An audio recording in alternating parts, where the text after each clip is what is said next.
রাত 2টা। শায়েম ঘুমিয়েছিল, হঠাৎ ফোনটা বেজে উঠল। অচেনা নাম্বার। কৌতূহলী হয়ে ধরল সে। তুমি একা তো? শীতল একটা কণ্ঠস্বর। শায়েম চমকে উঠল। কে বলছেন? আসছে। সে আসছে। পালাও। লাইন কেটে গেল। দরজার ওপাশে কেউ আছে। শায়েম গলা শুকিয়ে এল।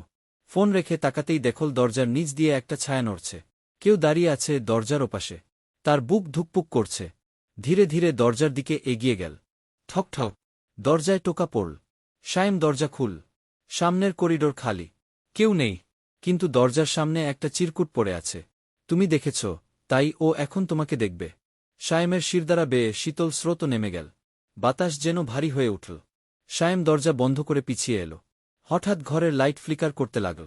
ঘরের কোণায় একটা ছায়া জমাট বাঁধতে লাগল। শায়েম পেছাতে লাগল। ছায়ার মাঝখানে হঠাৎ দুটো লালচে চোখ ফুটে উঠল।